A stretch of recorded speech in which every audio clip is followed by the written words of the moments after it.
Welcome to the program on Egyptian Maze. I'm Gunnar Thompson. I will be your host and your guide as we follow a track of clues all across the world, trying to solve the mystery of Egyptian Maze. That was an individual by the name of Moses. Well, the Bible says that Moses wandered about in the Sinai desert for 40 years. The big problem was that the tribes of Israel were also following around behind Moses, and that means everybody was lost for about 40 years. Well, the Sinai desert just is not all that big. If you've got a good supply of water and a decent camel, you should be able to cross it in about a month. But they wandered around for 40 years, and they were following what they believed was what they should be doing. It was written down in stone, the laws, and Moses was looking for the promised land. Well, perhaps he was looking in the wrong place. Perhaps the promised land was, as many historians in the 18th century finally realized, the promised land was North and South America. The promised land was North and South America. The promised land was North and South America. The promised land was North and South America. There you go, you heard it. The promised land was North and South America. Alright, so it says here from the Smithsonian.com. It says for decades, school children have learned that civilization has four ancient origin places: Mesopotamia, Egypt, the Indus Valley, and China's Yellow River.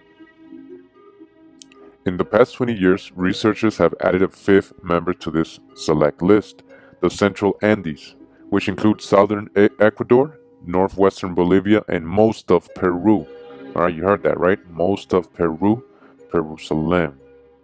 Here we know now were pyramids and temples as old or older than those in Egypt. Again, here we go again.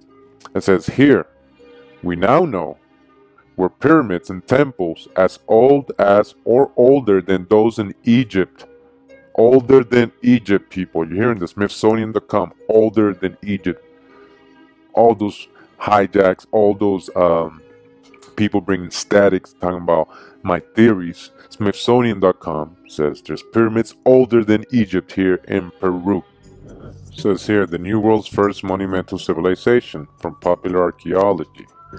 It says before the Great Pyramids arose on the ancient Giza Plateau in Egypt, thousands of miles to the west, a thriving ancient civilization began constructing monumental structures not far from the Andes Mountains in what is today Peru.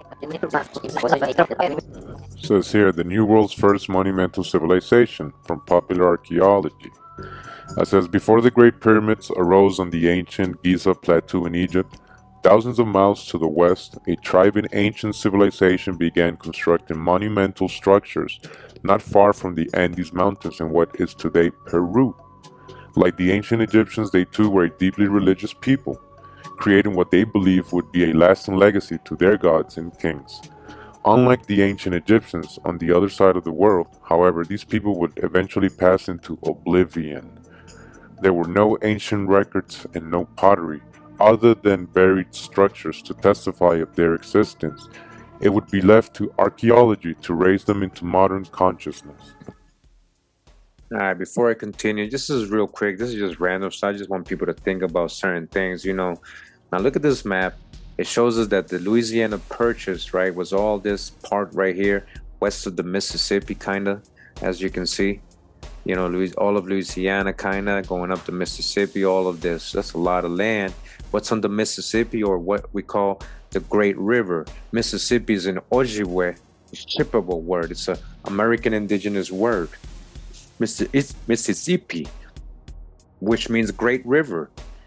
Just like Nile in Egyptian, or I'm sorry, in Greek means great river. This is the original Nile. You see this? Look at the Missouri River, the Ohio River. We're about to check out what's in the Ohio River. I mean, just want to show you guys the correlation here when we're talking about Tameri, right? We're talking about the original Tameri, the beloved land. The Egyptians had corn, right? We had corn all over this because it was over here, right, before the hijack. Shout out to UBTV, man. He did a whole series, you know, America is Egypt, man. Go check that out, man. That's fire, man. Go check that out, man. So it's not just one little bit of info correlation here and there. So much different correlation, so much correlation. Why am I showing you this, guys? Now, who was supposedly, right? Napoleon was invaded Egypt, right, in 1700s, but you know, the French were over here in the 1700s, right? This is what the Louisiana Purchase is all about. What Egypt were they really at?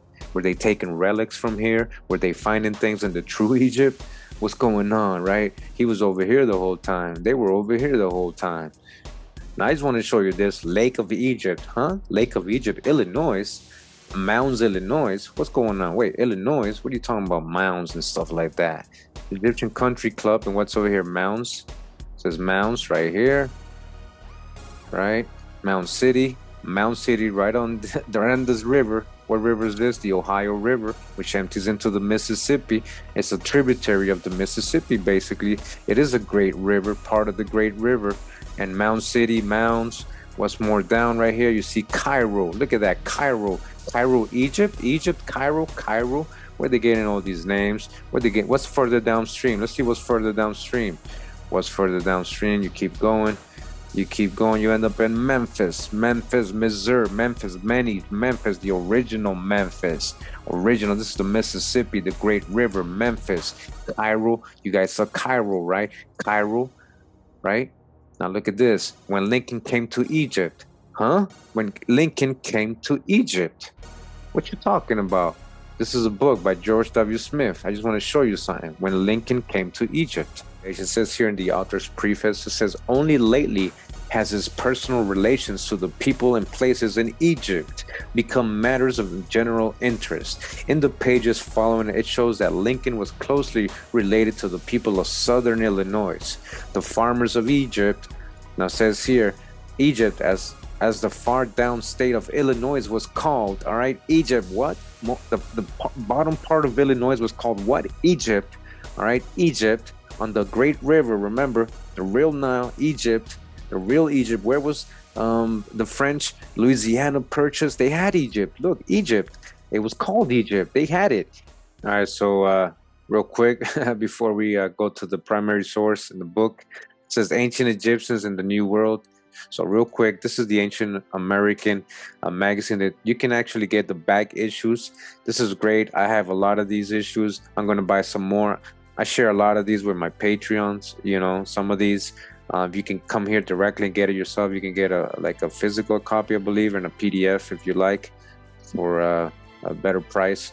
But it has great information and stuff to follow up on if you're interested.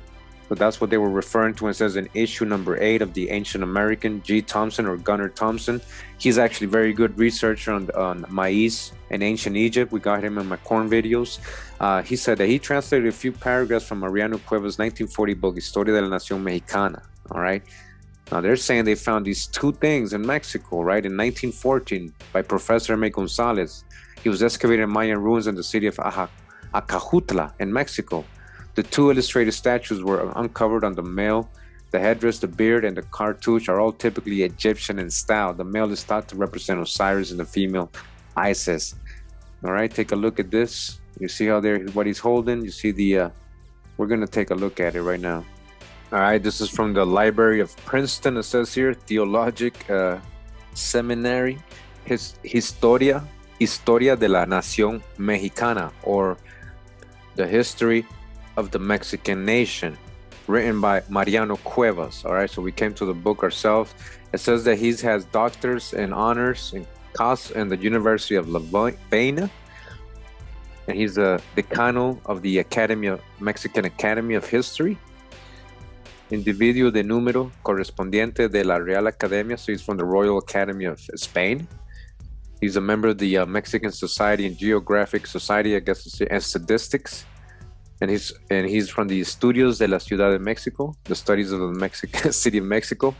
Member of the correspondent American Historical Society of Worcester, all right, de la Sociedad Geográfica of Lima, the Geographical Society of Lima in Peru, and the Colombian Historical Society, all right. So this guy is very, very prominent. And what I want to emphasize, the very important thing about this is not even like a conspiracy, because they're not even thinking about it like that. They're not even thinking, oh, we're trying to, it just really looks like Osiris and Isis. They're like, just really, the guy, when he wrote this, he's literally saying that they found so many things that are so similar to Egyptians that they probably had to have come over here.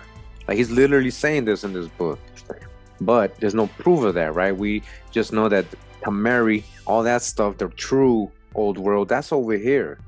All right, so this is on page 14, Historia de la Nación Mexicana. Now look at this, right? This is what they found in Mexico. They found these two statues in Mexico. It looks, and he's holding the thing. This is a very bad picture. They probably did this on purpose. This book got scanned very bad, but you know, I wish we had the original.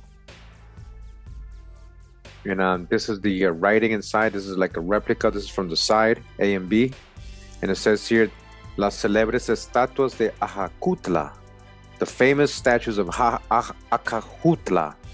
So these are what they found here in Mexico. So again, this is another depiction right here, the drawing they have on the other website, you see? This is what they're finding in Mexico right here. Osiris and Isis, Osiris and Isis. That's where they're finding here in Mexico. So this part that I highlighted right now, all right, I brought that to Google Translate. Google Translate, and I just want you guys to see what it says. It says one more step in this sense. That now the translation is not perfect, so you guys bear with me, but let's just go with it. It says one more step in this sense, a step that already cannot be disregarded to no Americanness. All right, they can't disregard this.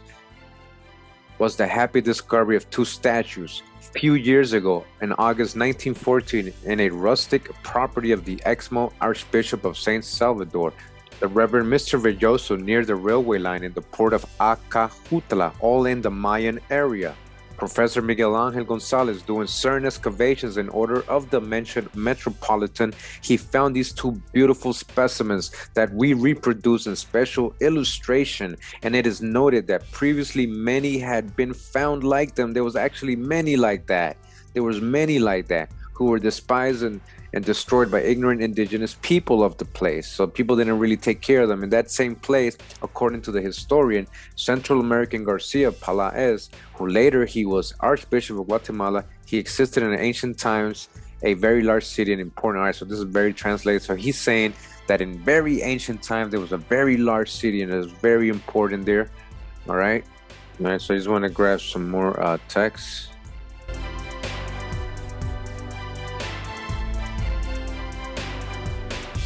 All right, so let's see what it says. All right, just bear with the translation. All right, so it says, be of the later, whatever the fact is that statues, mostly the one that represents the mummy of a male, produces all printing to be already similar to what Egyptian, but clearly Egyptian. It's not just similar, it's clearly Egyptian. He's letting you know it's clearly Egyptian. Even the hieroglyph looks just like Egyptian. A second inspection, stopping in the locatos in the attachment typical under the chin, and more that nothing in this inscription that both boost within the classic ellipsoid or cartridge on the central part of their bodies brings us out of the doubt. All right, there's no doubt. They're trying to describe, again, this is a translation, but you know, a very bad translation. He's basically saying there's no doubt, man, this is clearly Egyptian. Already in the presence of the alphabetical series, the Modic, Rosette Stone, and Suede, the hieroglyphics of analogous ellipsoids reproduced in the two greatest works of Champollion,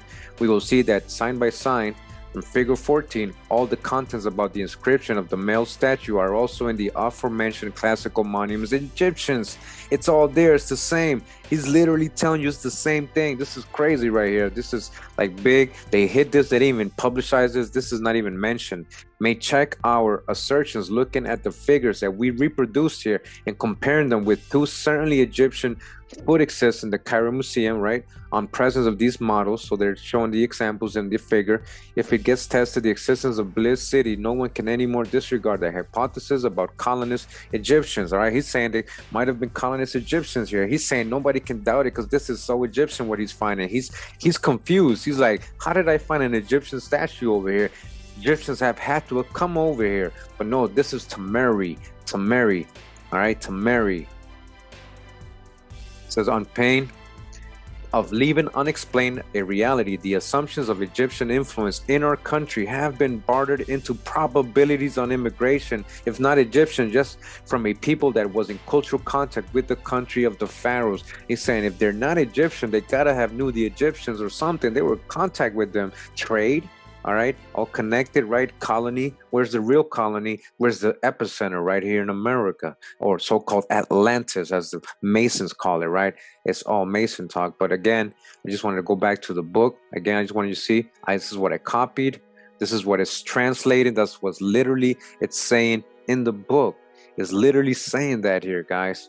Sea de último lo que fuera, el hecho de que las estatuas, mayormente la que representa la momia de un varón, produce toda la impresión de ser no ya parecida a lo egipcio, sino netamente egipcia, not just apparently Egyptian, it's exactly Egyptian. He said, netamente, all right? I'm going to translate netamente to you guys. All right, netamente means clearly in English, clearly. Netamente, neta, purely, entirely Egyptian, clearly Egyptian. Netamente, let's go back. Netamente, all right, netamente egipcia. You see it right here. So let's go back to the image. Here it is. Look at that. And this is what they found in Mexico, Osiris and Isis. And we've already done the corn video, right? Showing how Isis is really a corn deity.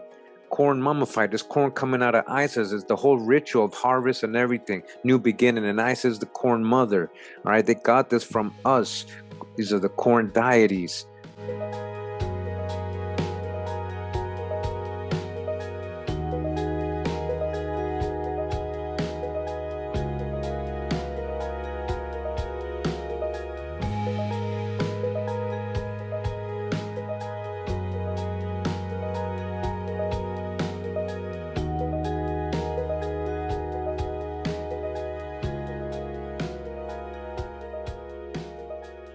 And continuing on this book, The Origins of Osiris and His Cult by John Gwynne Griffiths, it says, Osiris and corn.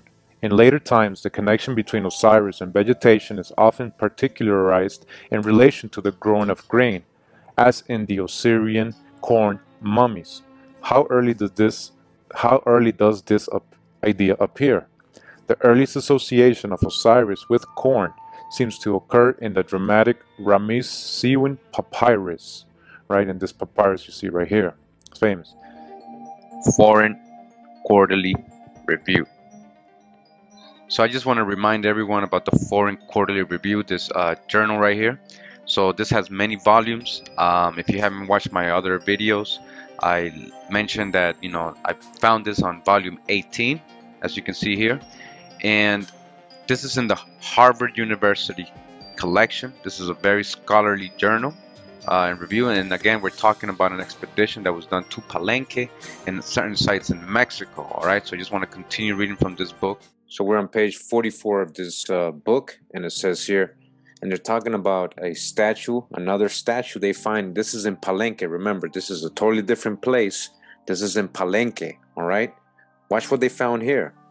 And it says here, there is in this part of the subject, as well as in the preceding, a striking Egyptian analogy. All right, Egyptian. The gods of the Toltecans appear sculptured in bas relief in the dark inner rooms of extant temples. All right, they're talking about what's in the temples on the walls. We will take one as an instance of the analogy to which we allude. They're going to talk about one of them.